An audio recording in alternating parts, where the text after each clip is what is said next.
Good morning.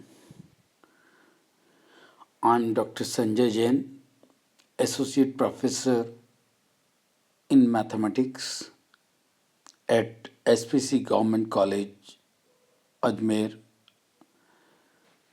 Earlier, we are taking some lecture on continuum mechanics, in which we are given an introduction of continuum mechanics, what is Cartesian tensor, how we derive it, and what is the rules or transformations law for these Cartesian tensors we have already studied, and we have already studied two type of notation, that is range convention and summation convention. And one more thing we have studied, that is conical ij. Today we start after that.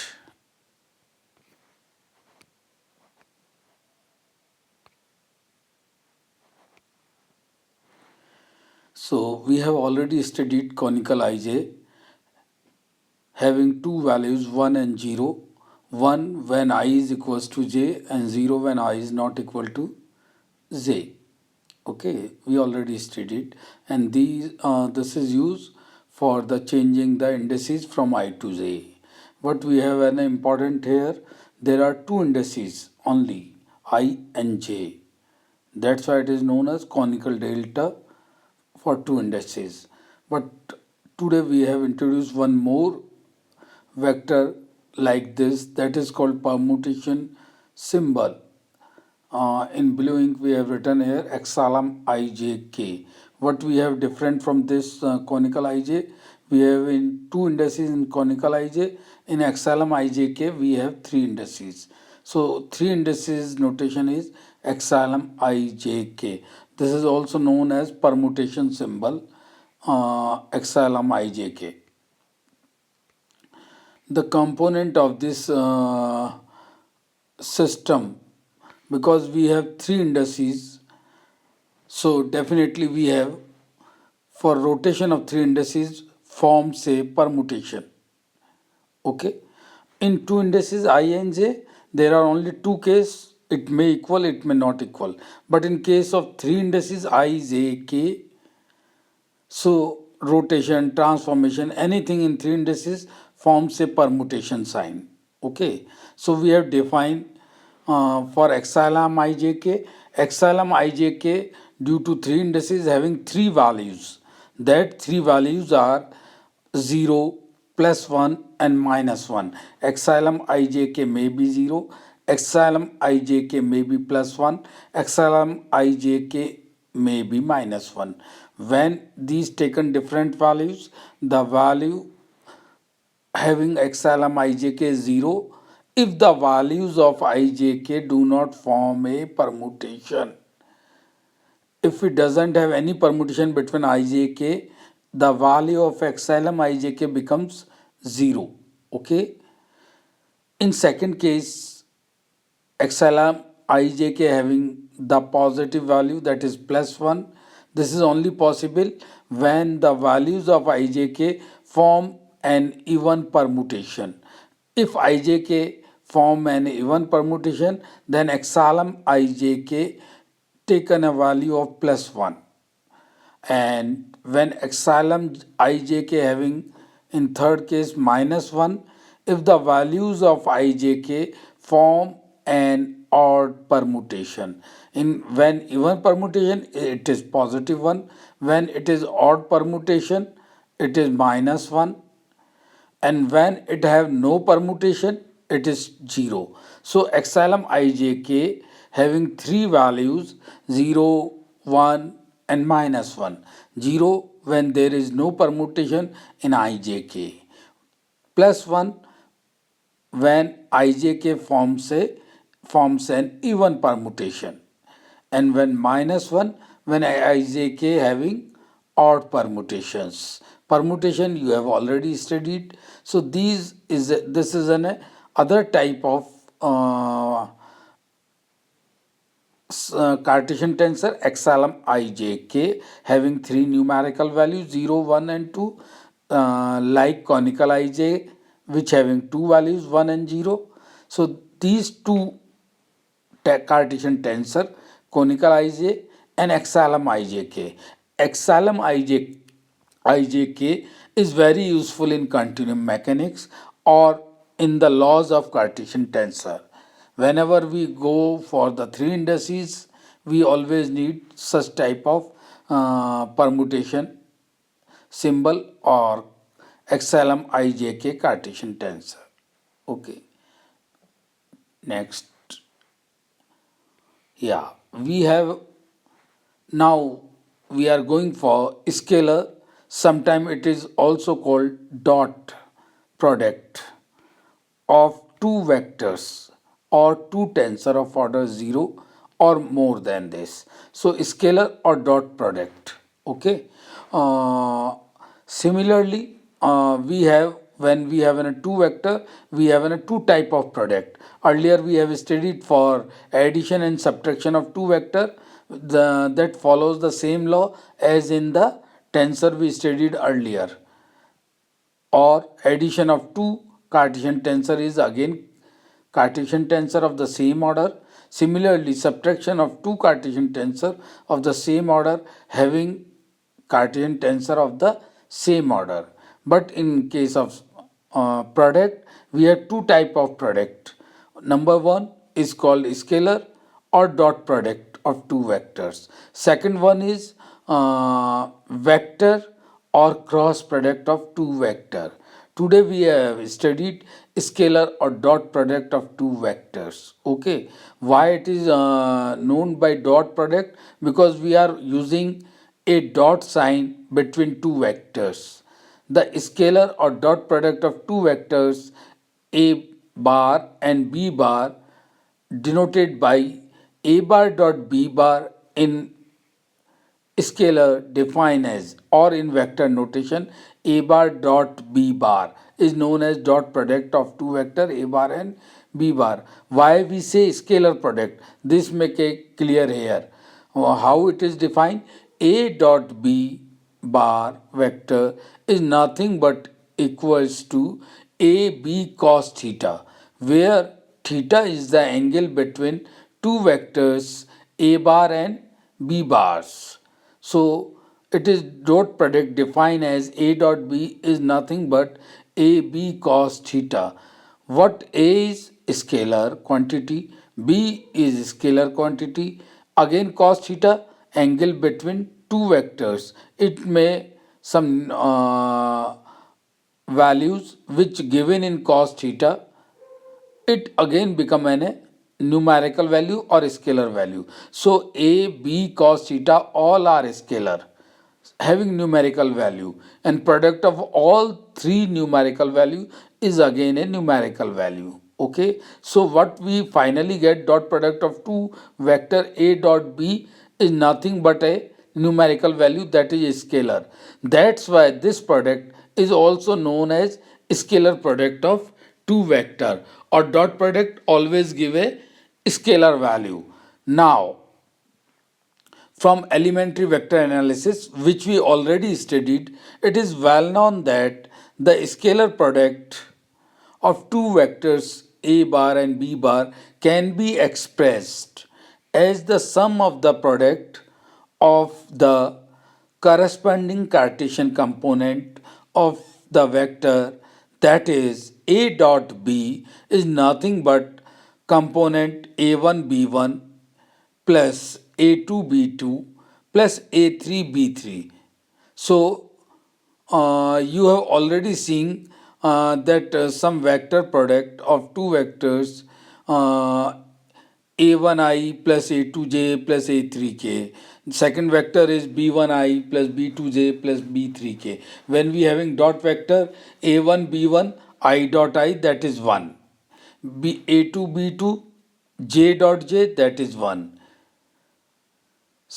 A3 B3 K dot K, that is again 1 K dot 1, so we get only A3 B3. So in that case A dot B becomes A1 B1 plus A2 B2 plus A3 B3, or in index notation that is simply written as AI, BI, which is marked in the red ink here. So, scalar product or dot product in Cartesian tensor system denoted by A dot B is nothing but AI, BI, same indices. Okay, that is an important. Not you have write AI, BJ. That is AI, BI. That is standard denotation of dot product of two vectors. Okay, whenever we require any two vector product, we always write AI, BI in rectangular Cartesian system or in Cartesian tensor. Okay, yeah, here we see A dot B denoted the vector dot product. AI, BI is the Cartesian tensor product dot or scalar product of Cartesian tensor AIBE. BI, that is an standard denotation in Cartesian system notation. And what is the value of these two are, as already we are seeing, AB cos theta, which is a scalar completely. Okay, so using in index notation, scalar product denoted by AIBI. Now, that is a very important one more here application of this. To find the orthogonal component of a vector AI in the given direction, the necessary to take the scalar product of the vector AI with a unit vector Ni in the direction of Ni. Thus, the orthogonal component of AI in the direction of the Ni is nothing but AI Ni, that is the dot product. So, whenever we need orthogonal component of a vector AI, it is nothing but AI Ni or A dot N. Okay, with that AI Ni is nothing but where Ni satisfy the condition Ni dot Ni equals to 1. The same Ni is not what? Unit normal vector, that is I dot I is 1. So similarly Ni is nothing but 1. So in that case AI Ni is orthogonal component. We have also taken a numerical for that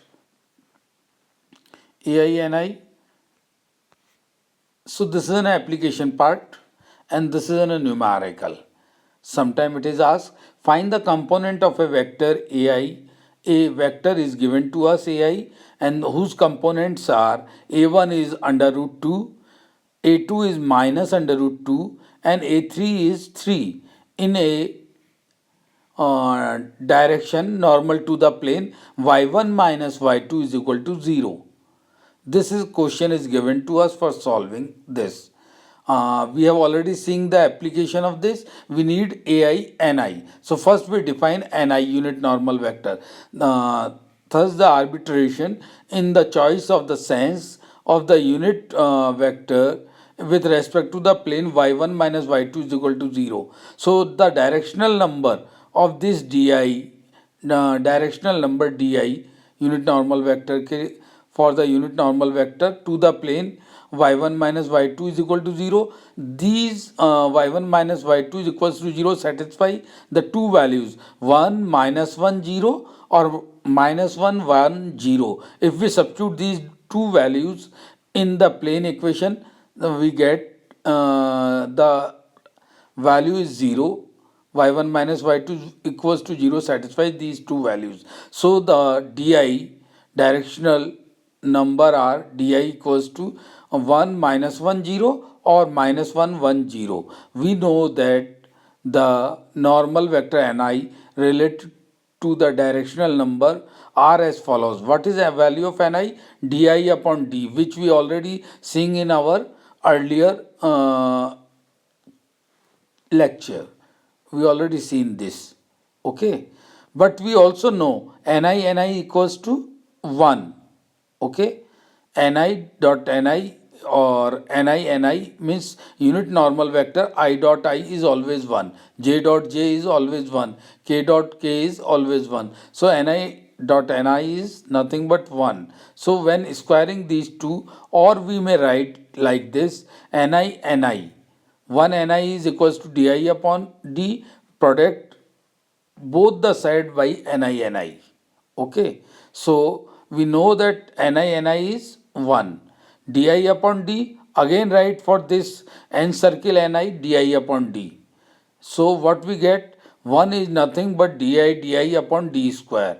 So these denominator d square multiply by cross multiply with 1. So we get d is equal to di. So now we get the value of d. Okay. Here in the book, the value of d is directly written under root 2. How we get this under root 2? We see in the next slide. Okay. So by using this definition, Ni equals to di upon d, and we get the value of d is under root 2.